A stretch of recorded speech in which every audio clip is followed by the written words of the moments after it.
Hi guys, how's it going? Welcome to another video on the channel. Today we have the FA Cup Round 5 prediction video. It's currently 10:30 before this has to go out. I've done all the research yesterday, so my research is based from Friday night's last result, if you're talking about Swansea. And then yesterday's games I'm not going to count for my research in this video, so it's going to be based earlier for some games than the others. Before we get into it, make sure that you do subscribe though. We have other prediction videos coming to the channel soon. The European predictions coming back to the channel for the Champions League and Europa League, and of course the Premier League will be continuing like normal. So yeah, without further ado, let's get into the video. So the first game is 17th placed Burnley taking on Championship side Bournemouth, who are 6th in the Championship and just recently sacked their manager Jason Tindall. The last time these two played, it was 3-0 to Burnley back in February of last year, Bournemouth having 2 goals ruled out due to VAR. Burnley this season have the 4th best defensive record at home and have 6 points in their last 5 games, beating Liverpool in their last 5 games and coming back from a 2-0 deficit, I think, against Aston Villa to win 3-2. Don't know if it was 2-0 down, but I know they came from behind to win 3-2. Bournemouth have lost 3 out of their last 4 away games as well, and in the January transfer window did sell one of the most talented players and possibly crucial players in a game like this, Josh King, to Everton. So in all fairness, could favour Burnley, but I do think that Bournemouth will get something in 90 minutes. I'm going with 1-1 and Bournemouth to go through on penalties. Now moving on to 2nd place Manchester United taking on 5th placed West Ham. Now the last time these two teams met was at the London Stadium, where Manchester United came from behind to win 3-1. Manchester United have scored the joint most goals at home as well in the Premier League this season, 22, along with their Manchester rivals Man City. But West Ham have won 7 out of their last 8 games, only losing to Liverpool. Now of course last night they did draw to Fulham, but as I said, my research is based off before that game. So this will be a tight affair. Man United of course drew 3-3 last night, so doesn't really affect my result that I'm going for. I'm going with a 2-1 Manchester United win in extra time. I think it'd be really tough for Man United against West Ham. Of course West Ham won't have Jesse Lingard as well because he is on loan from Manchester United, so I think that just gives Man United the edge as well. And yeah, should be going through at Manchester United. And now one of the ties of the round, it is 2nd place Swansea taking on 1st in the Premier League Manchester City, arguably the 2 most informed teams within their respective countries, or even in the 92 teams in the league. The last time they met was in the FA Cup 2 years ago, when Swansea played Manchester City and they took a 2-0 lead and ended up losing 3-2 because Manchester City's quality was too much for them on that day.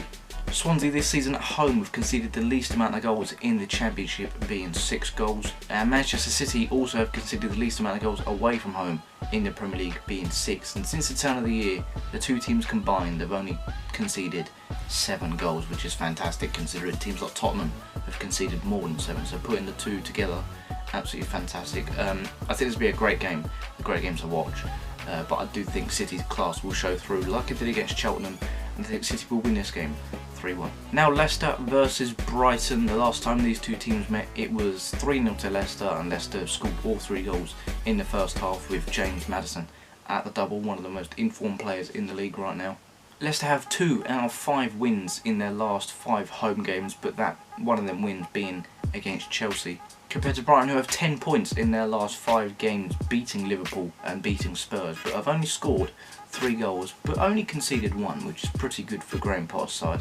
Ultimately, I think Leicester, their quality will shine through. Of course Brighton will have confidence beating Liverpool and Spurs, but Leicester, they're pretty informed in a minute. James Maddison is pulling the strings for them, and I think Leicester will win 2-1. And now bottom of the Premier League, Sheffield United taking on 9th placed Bristol City of the Championship. The last time they met, it was also in the FA Cup, when Bristol City knocked out Sheffield United 3-2. I think it was in the FA Cup, I'm pretty sure it was. And Andreas Weimann scored a hat-trick on that day, but he can't horn them this time because he is out injured. Sheffield United have the 3rd worst defensive record in the Premier League this season, but in their last 5 games Sheffield United have picked up 9 points out of the possible 15, which is more than Arsenal, Manchester United, Liverpool and Tottenham this season.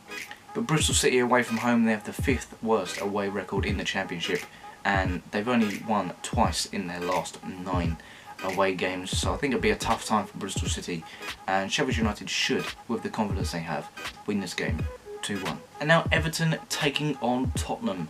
Pretty interesting game this on paper. The last time they met was on the opening day of the season when Everton walked away 1-0 victors, but Tottenham haven't lost at Goodison Park in their last 7 attempts, so maybe a bit of confidence. Also, Harry Kane could be back for this game. There's reports that he will be in the team for the West Brom game. Out of the current top 7 in the Premier League, Everton have the worst home record and conceded the most goals at home, along with Leicester and Manchester United. But Spurs have lost their last 3 Premier League games. Comparing that to away from home in all competitions, Spurs have only lost 3 times. One of them being in the Europa League against Antwerp. And we've already conceded 9 goals away in the Premier League this season, and only conceded more than 1 on 3 occasions, one of them being in the Europa League against Lask. So I think it'll be a tough game. I think it'll be 1-1 after full time and extra time, and Everton will win on penalties. I never back Spurs to win on penalties because it just doesn't happen. And yeah, I think Everton will go through on penalties. And now Wolves versus Southampton. The last time these two teams met, it was a 1-1 draw at the Molineux. Wolves in their last 5 games only have 4 points, and 3 of them coming against a 9-man Arsenal. And in the Premier League, Southampton have lost their last 4 games since their 1-0 win against Liverpool, so maybe a turn of bad luck beating the champions. And I think Wolves will go through, winning 2-1. And then the last game on this is Barnsley versus Chelsea. The last time these two teams met was earlier in the season in the EFL Cup, where Chelsea won 6-0 and Kai Havertz got a hat-trick. Barnsley have 21 points out of their 13 home games in the Championship this season, and Barnsley have only lost 1 in their last 7 at home, beating Norwich, and that 1 loss was to Swansea. Out of the current top 6, Chelsea do have the worst away record, but they've kept 3 clean sheets in Thomas Tuchel's first 3 games in charge, and I think they'll keep another clean sheet here, as I think Chelsea go to Barnsley and beat them 3-0. So yeah, that's going to be it for the video. Might be a bit shorter because there's only 8 games to cover as we're coming to the back end of the FA Cup now. But yeah, let me know your predictions down below. I'm interested to see. And subscribe to the channel, as I said. Drop a like, helps me out. Let's get to 850 subscribers. I've been asking for a while. Let's do it. And yeah, European predictions coming soon. I will see you guys later. Goodbye.